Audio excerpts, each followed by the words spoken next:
They say a wolf always knows. Before anything bad happens, before the words come, your wolf feels it first. Mine felt it the moment I walked through those doors. I just didn't listen. That night, the blood moon ascension, was supposed to be the most important night of my life. 500 wolves filled that hall, 12 packs, every elder, every council member on the continent, every important leader, all in one place, all waiting. Torches burned along the walls. The air smelled like fires and ceremony. Everyone expected something significant to happen. They were right about that. They just had no idea what it would actually be. I had dressed carefully that evening. Braided my hair the way Caden used to say he liked it, back in the early days when he still noticed things like that. I walked into that hall believing tonight was our beginning. Caden stood at the altar at the front of the room, tall, gold in the firelight, every inch the future alpha he had been born to become. He found my eyes across the crowd, and then he looked away. Something pulled loose inside my chest, not my heart. Something deeper, something older. My wolf, the part of me I had spent my whole life barely feeling, shifted. Not toward him, away from him, like it already knew what I was refusing to accept. Then Caden opened his mouth and began to speak. Old words, formal words, the kind spoken at ceremonies that cannot be undone. Every single word fell into that hall like a stone into still water, and 500 wolves went completely silent. Not out of respect, out of witnessing.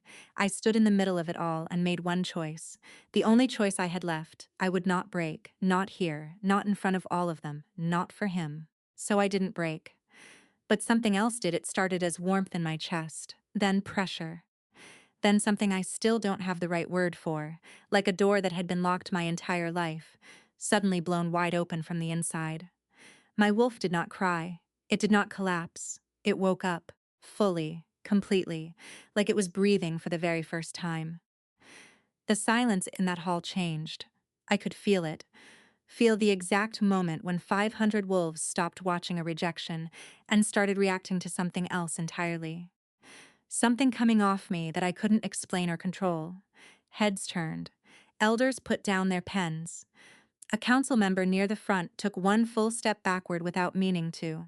Caden stumbled over his words just for 1 second, but the whole room saw it. I turned and walked out, head up, back straight. One step at a time, through a hall so quiet I could hear the fire crackling in the torches. Nobody stopped me. Nobody said a word. I didn't know why then. I didn't know yet what I was. But every wolf in that room did.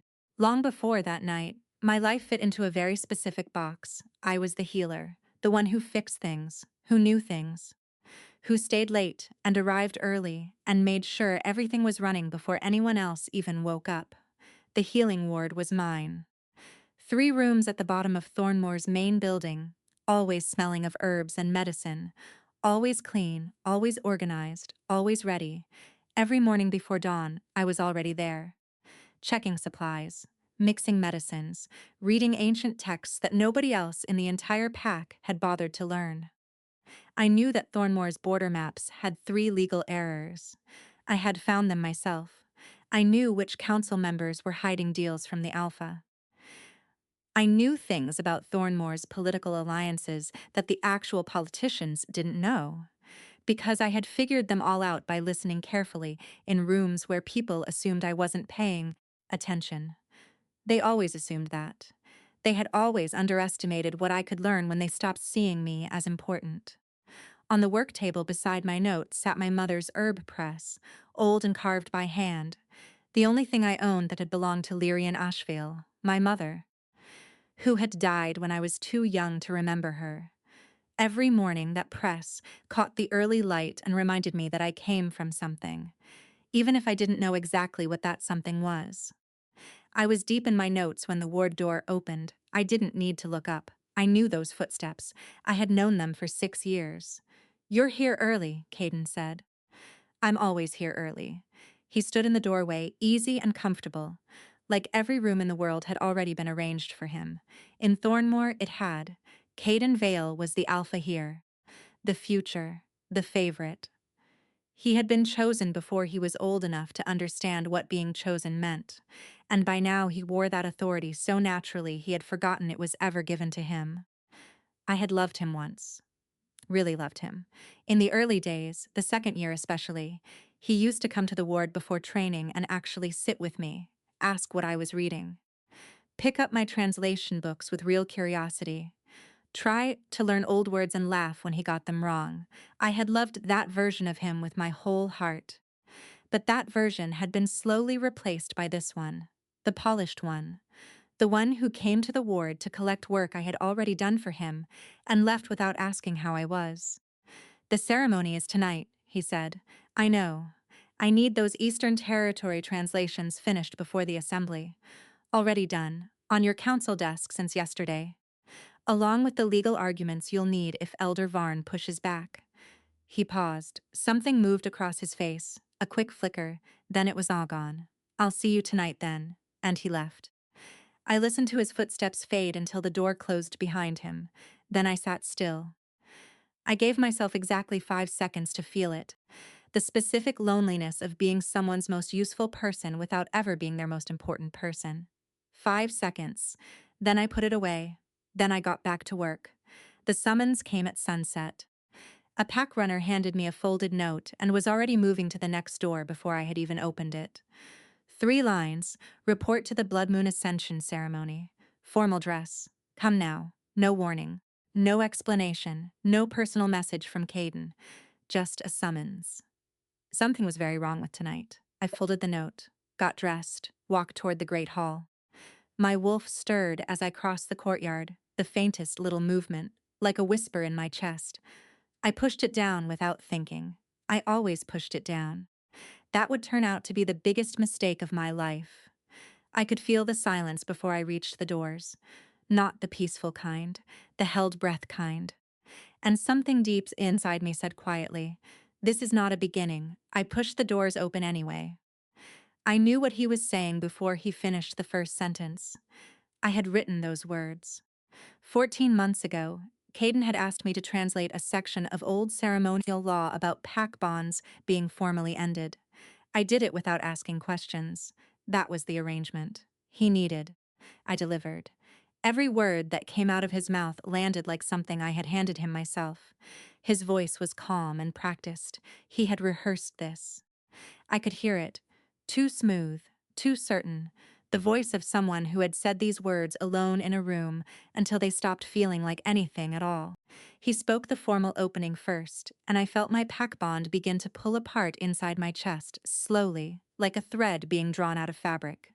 6 years of connection, being taken apart. One word at a time. Then he switched to plain speech so the crowd could understand him clearly, and that was when he said it. My bloodline, he said, was unverifiable. Not weak, not wrong. Unverifiable. Like 22 years of my life. Every wound I had treated, every strategy I had quietly built, every dawn I had spent learning things no one else bothered to learn, meant nothing without the right paperwork. I stood in the middle of that hall, and I did not move. Not because I was performing strength. I was past performance. I had reached the place that exists past the worst moment. The quiet, clear place where you just need to keep standing. I kept standing. Around me, I could see faces. Some of the warriors who had trained with techniques I developed wouldn't look up from the floor. They were ashamed of what they were watching. Others watched openly. They had come for exactly this. Then I felt it, the pack bond release completely. The last thread letting go, and the space it left behind was enormous. Like a room I had lived in my whole life suddenly had no walls. And into that empty space, my wolf moved. Not away, not down, forward. It pressed outward against my ribs like something enormous finding room to finally stretch. Like it had been folded up for 22 years, and was only now, in this moment of complete destruction, allowed to open. It breathed in, and I felt a blazing warmth spread through me from the inside out. A faint silver shimmer appeared at my fingertips, not the torchlight, something rising from inside my skin. Then I noticed the room. The silence had changed. 500 wolves, not one sound, but the feeling coming off them was completely different now. not the silence of people watching something awkward. The silence of people who were suddenly afraid. Heads had turned, elders had dropped their pens. The ancient elder who had been keeping official records had dropped his book on the floor. He wasn't picking it up. He was staring at me like he had just seen something he believed was long extinct. Caden had stepped back from the altar. I turned and walked out. Through the crowd that parted without me asking. Through Thornmoor's gates. Into the night. And then, standing alone in the dark, everything I had been containing for 22 years stopped being contained. It didn't build slowly. It exploded. Silver and bright and enormous. A sound came out of me that wasn't a scream and wasn't a howl, something older than both. It rolled into the forest like a bell the world hadn't heard in 300 years. Every bird went quiet, and from behind me, through Thornmoor's still open gates, I heard the old elder's voice, shaking, barely above a whisper, but it carried, "Close the gates, close them now, someone wake the hollow court." A breath. "Tell them the Asheville seal is broken." One last beat. "Tell them she's awake." I walked because stopping felt dangerous. Something enormous had just woken up inside me, and I didn't understand it yet. And the one thing my body knew was, keep moving, through wet grass, through cold air, into the dark woods beyond Thornmoor's border. I didn't decide to go to the boundary stone. My feet just took me there. It stood at the oldest edge of Thornmoor's land. Waist high, dark granite, worn and smooth by weather and time. The pack brought children here every year to learn about the great sacrifice. I had stood in that group as a little girl. A healer gave her life to protect the pack. She sealed the border with her death. The pack honored her by taking in her orphaned daughter. My mother's name was carved into the base of that stone. Lyrian Ashevale. I had touched those letters more times than I could count. On the hard days, on the lonely days, on the days when being the pack's quiet obligation felt like too much weight. I touched them now, and the stone lit up. Not fire, not heat, light, silver light, rising from the carved letters like something finally free. Spreading outward through carvings I had always assumed were decoration.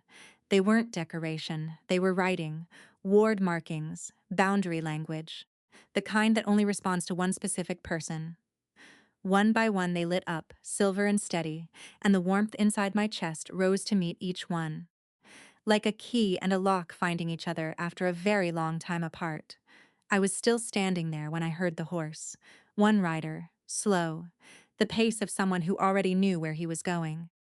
He wore the robes of the Hollow Court, at his collar, a symbol I recognized from years of archive research. Senior Arbiter. He walked toward me, stopped a few feet away, looked at me, not at the glowing stone, not at the silver light at my hands, at me, and his face relaxed.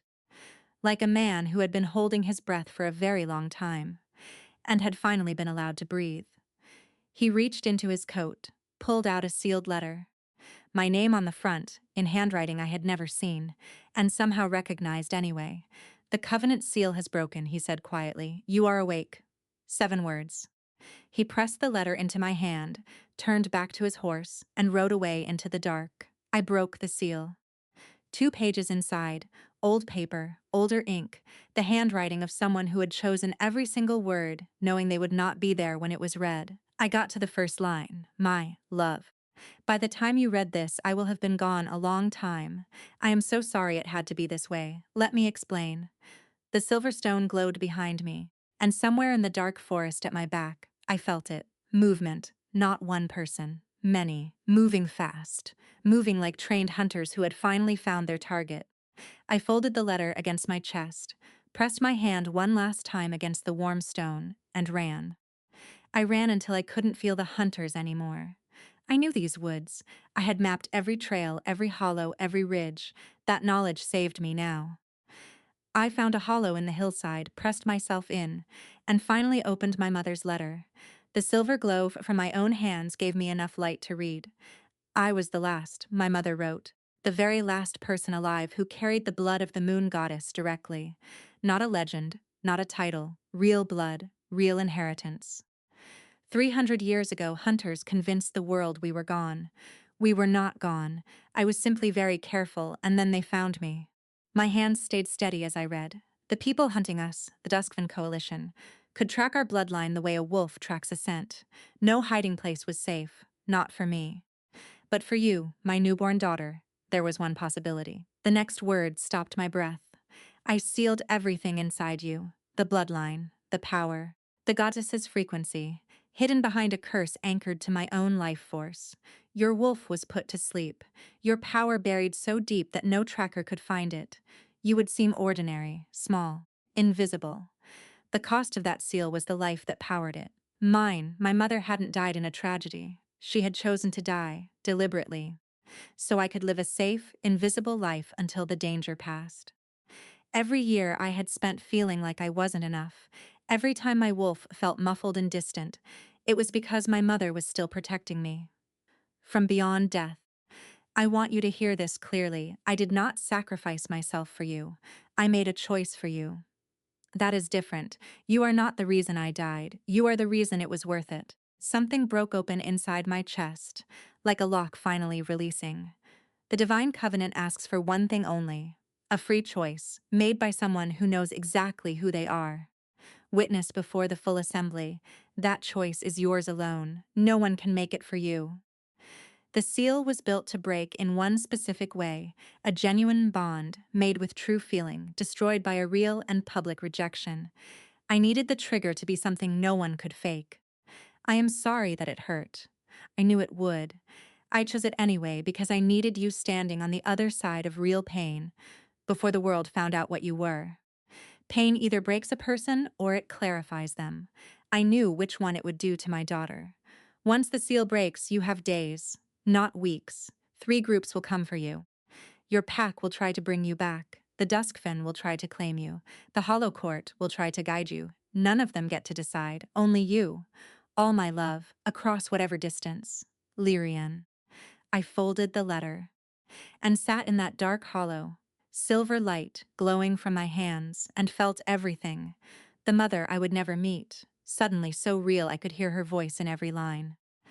The 22 years of being told I was not enough, when the truth was I had been hidden on purpose, sealed away, protected by someone who loved me so completely. She gave up everything to keep me safe, her arms still around me. Across 22 years of absence, I sat with that grief until it stopped happening to me and became something I could carry.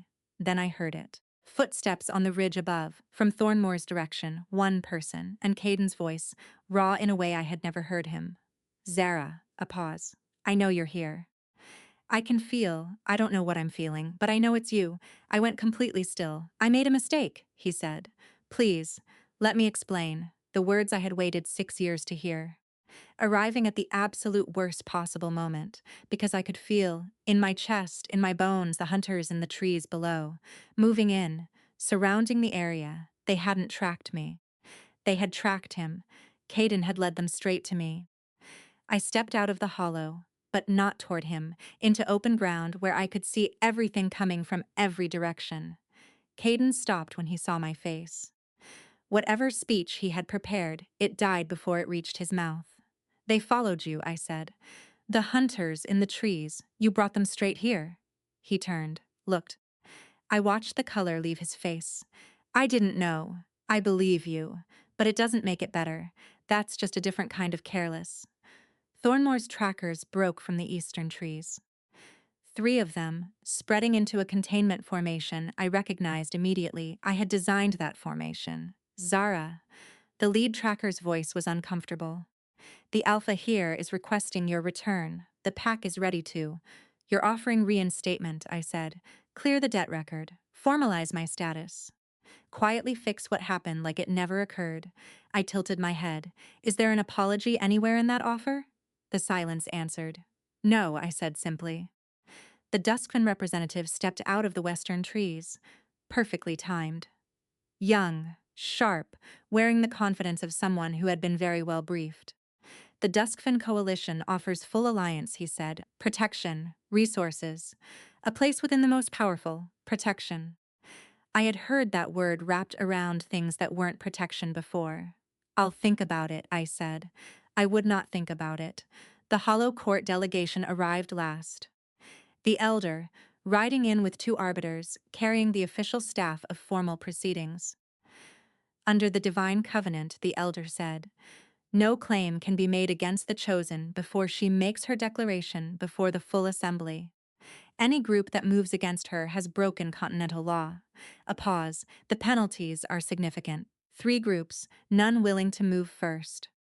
I stood in the center of it and saw exactly what I had, a standoff and a window. I turned to Thornmore's tracker. Tell Caden I need 3 days. I want everything in writing. I turned to the dusk fen. I'll send a formal response through the hollow court. I turned to the elder. I need full access to the covenant records. Tonight, he nodded once. I walked. I didn't look back at Caden. That was its own kind of decision. His voice saying my name in the dark had not been remorse. It had been the instinct of someone who just realized they had thrown away something irreplaceable. That was not the same as deserving my attention.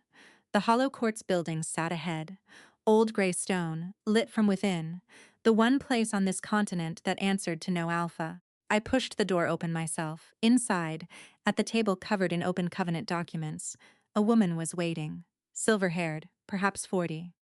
Both hands rested flat on the records. Fingers spread wide, the posture of someone who had spent so many years with old documents that touching them was how she thought. You don't know me, she said. My name is Marin. I was with your mother the night she made the seal. I went very still. There are things she couldn't put in a letter. Her eyes moved to the silver light at my hands, not with calculation, with the expression of someone finally setting down a grief they had carried for a very long time, things that change everything. She pulled out a chair. Sit down. Because what I'm about to tell you is going to make everything you've already been through tonight feel like the easy part. I still remember the exact moment I knew I was ready. Second night. Past midnight, Marin asleep in her chair, hands still flat on the records, even in sleep, like her body refused to let go of the work, the building completely silent. I was reading the oldest section of the covenant alone, a passage so worn the ink had faded, reading the same 3 lines for the 4th time because something kept pulling at me. Then I saw it. A single word, mistranslated in every modern version, not maliciously, just carelessly. A word that modern translations rendered as binding, but in the original Old Tongue meant something completely different. It meant protection. Everything rearranged itself in my mind. The clause the Duskfen were planning to use against me. The wall I kept hitting in my preparation, all of it resolving into something clean and completely defensible. I didn't wake Marin. I picked up my pen and started writing. And somewhere in that silent building in the middle of that second night, I stopped being a woman preparing for a fight and became a woman who already knew how it ended. 3 days, then the assembly. The hall was full, every alpha, every elder, every faction representative on the continent. Hundreds of wolves, the smell of old stone and candle smoke, and the sharpness of this many wolves gathered in one place. Thornmore's people sat near the back. I felt them without looking. The place where the pack bond used to live. Quiet now. Already healing over. Caden sat near the front. He still looked like he was waiting for something to change. It wasn't going to change. I walked to the altar, set my mother's letter on the stone. The room went quiet in the involuntary way that happened when hundreds of wolves picked up a frequency their bodies recognized before their minds did. The divine covenant is older than every law in this room, I said.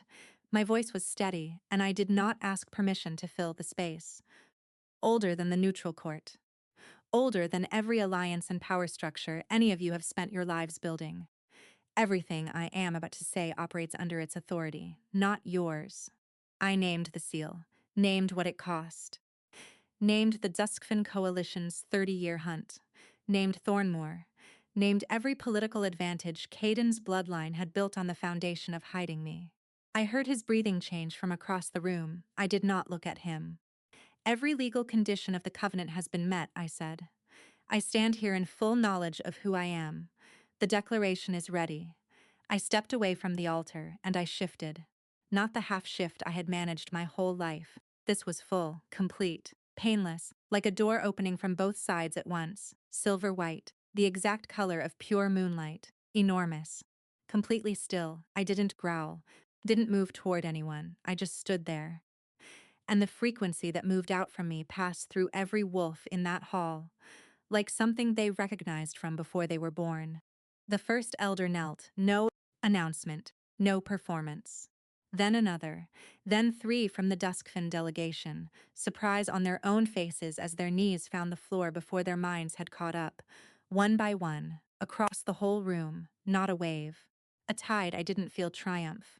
I felt a door closing, on a room I had spent too long trying to fit inside, 6 years of caring without being cared for. 6 years of making everything function while being told I wasn't the right shape for the future. That door closed. Gently, finally. Caden didn't kneel. I looked at him directly for the first time since that night, saw past the composed face to what was underneath. Not a villain.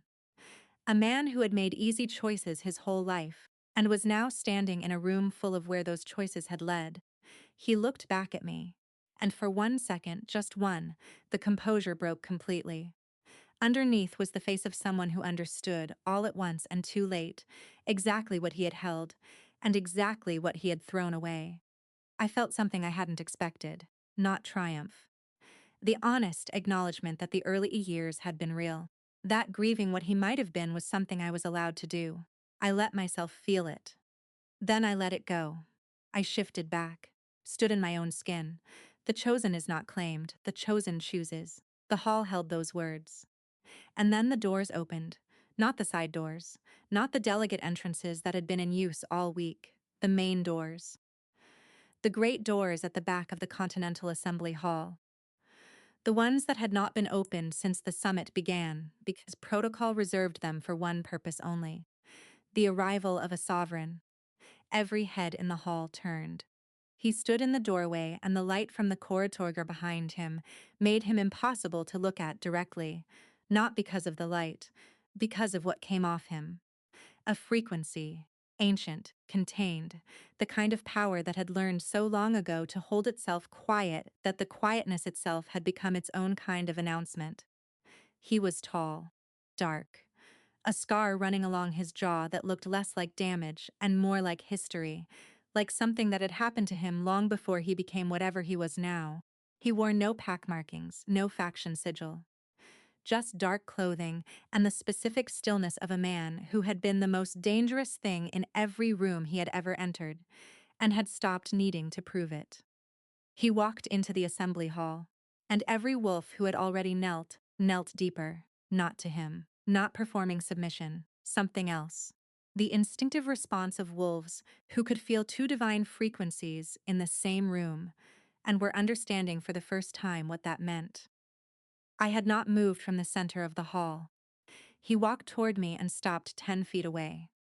His eyes were the color of winter sky just before dark, gray shot through with something colder and older that had no name in any language I had translated. He looked at me the way no one in that hall had looked at me. Not with surprise, not with calculation, not with the careful assessment of a faction representative deciding what I was worth to them. He looked at me the way you look at something you lost so long ago that finding it no longer feels like luck. It feels like inevitability. The Hollow Court senior arbiter, still standing at the recording table, found his voice first. Cael Draven, he said. And even his voice, the measured voice of a man who had presided over 3 centuries of continental law, carried the faintest edge of something that was not quite steadiness. The name landed in the hall like a second stone dropped into already disturbed water. Cael Draven, the Leaken King, the sovereign of the oldest bloodline on the continent. The one who answered to no alpha because there was no alpha above him. The one who had not attended a continental assembly in 11 years, not because he was not invited, because his presence alone shifted the political weight of any room he entered, and he had long since decided he preferred rooms that didn't require managing. He was here now, looking at me. Your arbiter, he said, and his voice was low and unhurried and carried the same quality as his frequency. Contained, enormous, the kind of voice that had learned not to need volume, is recording your declaration incorrectly. The arbiter went very still. The covenant language requires the chosen's full lineage to be recorded at declaration. His eyes did not leave mine. She has not given her lineage. Because until 4 days ago, she did not know it. He reached into his coat, produced a document I recognized, not because I had seen it, because I had read descriptions of it in the covenant's oldest sections, a lineage seal, ancient, pressed in the silver wax that only responded to direct divine blood. He held it out, not to the arbiter, to me. It was filed with my court 17 years ago, he said, when I began searching. A pause. The faintest shift in his expression, something that moved through his face, the way weather moved through open country. I should have found you sooner. I am sorry that I didn't. The hall was perfectly, completely silent. I looked at the document in his outstretched hand. I looked at him. You've been searching for 17 years, I said. Yes, for me specifically, for the chosen. A pause, which became yes, for you specifically. Once I understood what the seal had done and where it had been placed. Something moved in his eyes when I looked at them directly. Not the calculated thing I was bracing for, not the political thing. Something older and more honest than either. The expression of a man who has been looking for something for so long that standing in front of it has not yet fully resolved into belief. The covenant, I said carefully, states that the chosen cannot be claimed. It does, by any pack, any alpha, any faction. Yes, I held his gaze. That includes Lycan Kings. Something that was not quite a smile moved at the corner of his mouth. Not amusement. The specific expression of a man who has just heard the exact thing he was hoping to hear and is trying not to show how much it matters. It does, he said, which means I cannot claim you. A pause. One beat. I can only ask. The hall around us was not breathing. 500 wolves, the Duskfen delegation, Thornmoor's contingent. Every elder and arbiter and representative, all of them holding completely still. Because every wolf in that room understood, in the ancient way that bypassed thought and lived in the blood, exactly what was happening. Two divine frequencies in one room. The rarest thing that had existed in 300 years. And the Lycan King, who knelt to nothing and no one, standing 10 feet from the chosen with a document in his outstretched hand, and the look of a man who had spent 17 years preparing for a moment he was only now understanding he could not prepare for. I crossed the 10 feet between us. I took the document from his hand. I looked at it for a long moment, the lineage seal, the silver wax, the ancient markings that matched the ones on my mother's boundary stone, and then I looked up at him. Up close, his eyes were different than they had appeared from across the hall, not colder. The opposite.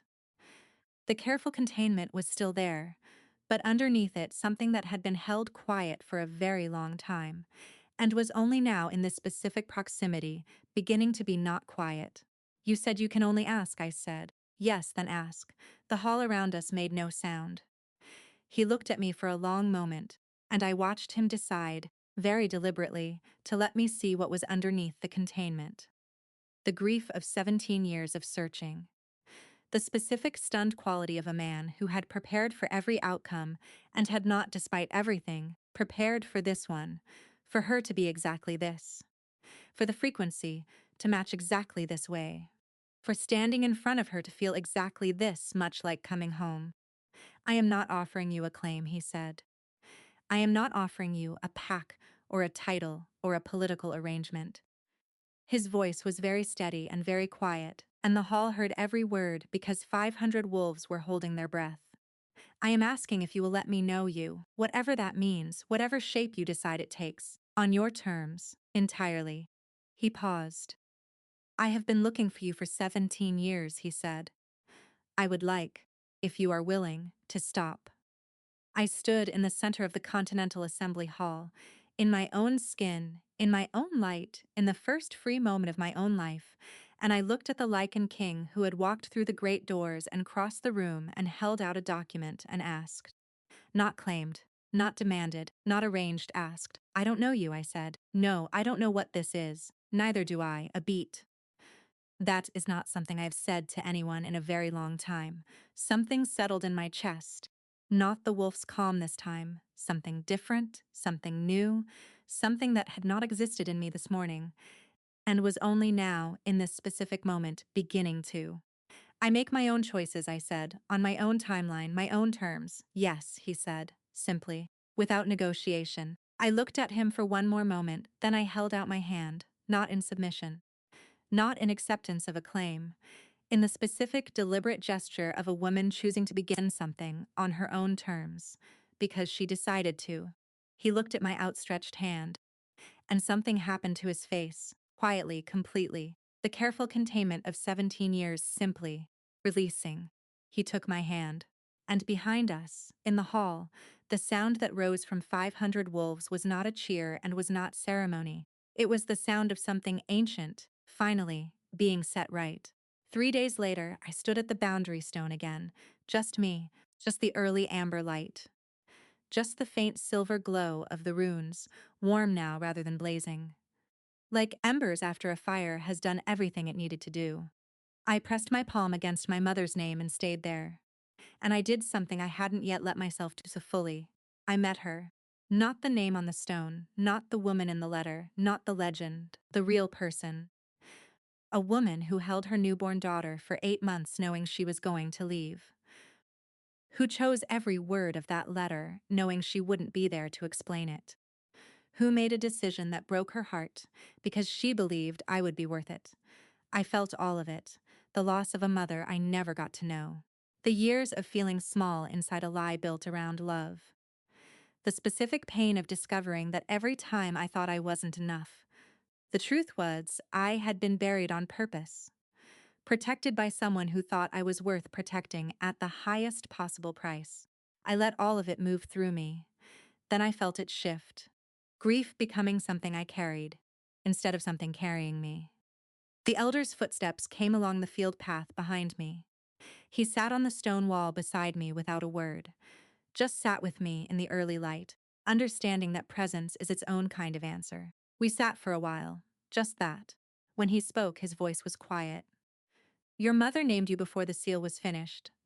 She wanted it in the open archive, the one that would survive. A pause. Zara, in the old divine language. He let the silence hold. It means the light that was worth the dark. I didn't speak. My mother had looked at her 8-month-old daughter and chosen a name that was a complete sentence. You are worth it. You are worth every single thing I am giving up. Not a sacrifice, a choice. I was still sitting there when I heard Marin's footsteps. She was carrying 2 cups, the way she always did. Because 20 years of sitting with people through hard things had taught her that something warm in your hands made everything slightly more survivable. She handed one to me, stood beside me. Your mother wrote a second letter, she said, filled separately, to be opened only after the declaration was made. She wrote it for after. She held it out. I took it, held it against my chest for a long moment, over my wolf, over the warm, steady calm that had finally settled there. My mother had written for this morning, had believed, with enough certainty to put it in writing, that there would be a morning, that I would still be standing in it. That wasn't a sacrifice, that was faith. The elder rose. I'll leave you to it. He walked back toward the hall. Marin followed, giving me the field and the stone and the letter without making a ceremony of it. I broke the seal. 1 page. Steadier handwriting than the first. The handwriting of a woman who had made her decision and found peace on the other side of it. My love, if you are reading this, you are standing in your first free morning. I want you to know I can see it from here. I want you to know it is exactly as beautiful as I imagined. Now go build something the world has never seen before. You were always the answer. I knew it from the very first moment I held you. Go prove me right. I read it twice. Then I stood completely still.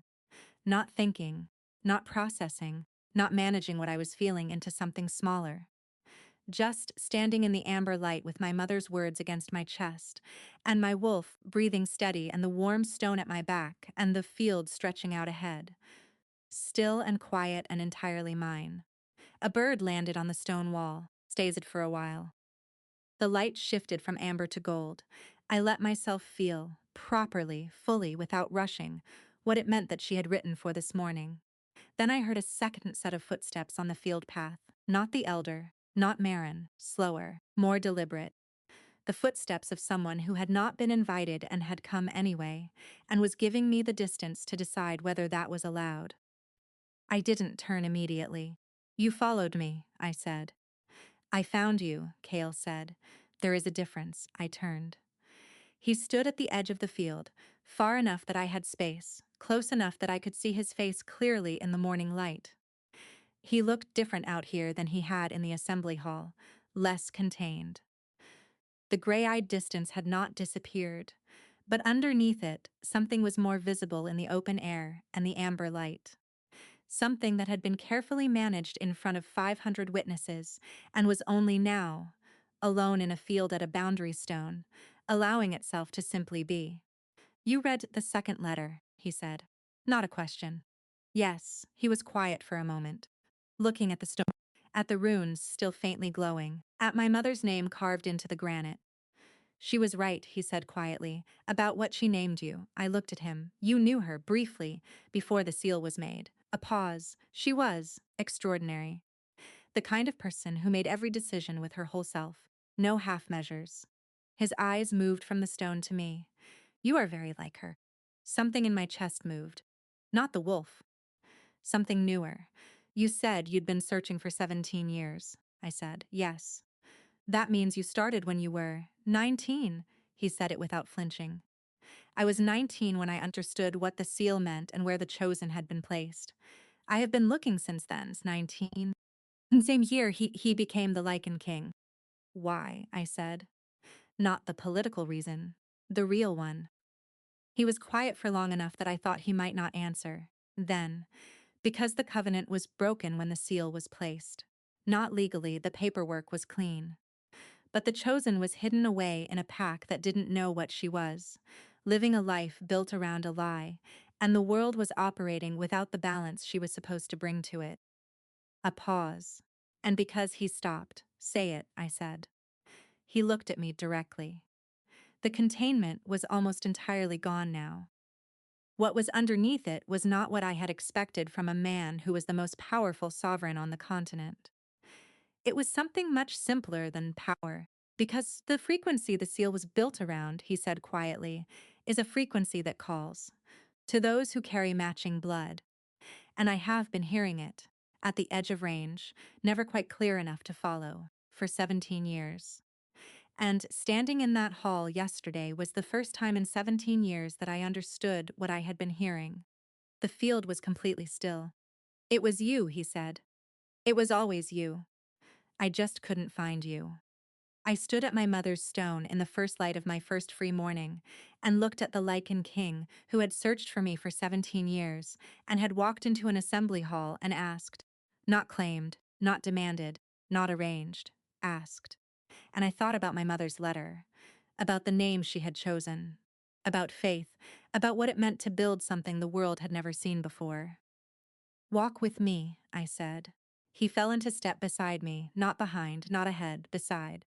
And we walked across the amber field together, the silver light moving at my hands, steady and unapologetic, and the world reorganizing itself around a truth it had been avoiding for 300 years. The lost daughter had come home to herself, and the king, who had spent 17 years searching, had finally stopped. I want to tell you something before this story ends. For 22 years, I believed I was not enough, not the right blood, not the right wolf, not the right kind of person for the future someone else had decided mattered. I believed it because everyone around me treated it like a fact, like it was settled and obvious and didn't need to be questioned. And when everyone around you treats something like a fact, you stop questioning it too. Not the enemy seems outside. Not the people who reject you publicly in front of 500 witnesses. Not the ones who take your work and use it to dismiss you. Those people are visible. You can see them. You can prepare for them. The dangerous thing is when you begin to do their work for them, when you start telling yourself the story they want you to believe. When you push down the part of you that is trying to wake up, not because someone forces you to, but because you have done it so many times it has become a habit. I pushed my wolf down every single day for 22 years. Every time it stirred, I pressed it back. I had been taught it was weak, that what it was trying to show me was not worth listening to. And my wolf, patient and steady, waited. It waited for the night when there was nothing left to lose. When the last thing holding me to someone else's story of who I was finally let go. And in that moment, in the middle of the worst night of my life, it rose. Not because conditions were perfect, not because I was finally ready, not because the world had decided to be fair, because destruction, real destruction, clears the ground. And sometimes the only thing standing between you and who you were always meant to be is the story you have been told about yourself for so long that you forgot it was ever just a story. If this story moved you, if you felt what it cost me to stay quiet for so long, and what it felt like the night I finally didn't, then you already know why stories like this matter. Not because the ending is perfect. Not because I got a crown or a title or a revenge moment that made everything feel even. But because of the moment, that one specific moment, when a woman who had been told her whole life that she was not enough, stood in the middle of a room full of people who had believed that about her, and let them see exactly what she was. Without apology, without performance, without waiting for anyone's permission. That moment belongs to every person who has ever been told they were too small for the space they were standing in. Every person who pushed something real down inside themselves because someone else said it wasn't worth listening to. Every person whose wolf, whatever their wolf is, has been waiting patiently in the quiet for the night when there is finally nothing left to lose. Your wolf knows. It has always known. The only question is when you decide to listen. Subscribe for a new story every week. Hit the notification bell so you never miss one. And drop a comment below. Tell me when you first suspected the truth about who I really was. I read every single one.